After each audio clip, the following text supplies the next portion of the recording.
दोस्तों ऑलरेडी आपको पता है कि श्रीलंका ने पाकिस्तान को इबरतनाक शिकस्त देकर खुद तो फाइनल में पहुंच गया है, मगर पाकिस्तान को एशिया कप से भी बाहर कर दिया है। जिसके बाद बाबर आजम और लंकन टीम के कप्तान का इंतहाई दिलचस्प दिल दहला देने वाला इंटरव्यू जारी हुआ। बाबर आजम इंटरव्यू देते हुए भी रो पड़े। बाबर आजम के इंटरव्यू में कहना था कि हमें अंपायरों ने जानबूझकर हरवाया है और ये इंडिया की साजिश है।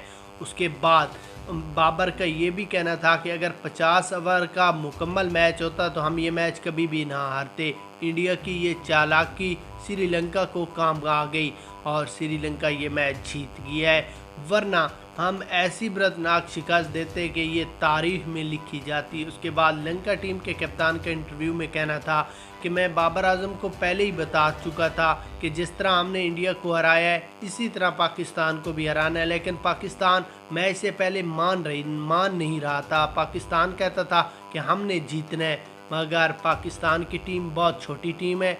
इन्होंने इस मैच में 5 तब्दीलियाँ की हैं, अगले मैच में या वर्ल्ड कप में ये 10 तब्दीलियाँ करें तब भी ये श्रीलंका से मैच नहीं जीत सकती। मैं चैलेंज देता हूँ बाबर को, चाहे आप रोएं या जो भी करें, मैच आप श्रीलंका से कभी भी नहीं जीत सकते। तो कमेंट्स में आप बताइएगा कि क्या पाकिस्तान की इतनी नाकिस टीम है कि वो कोई भी मैच नहीं जीत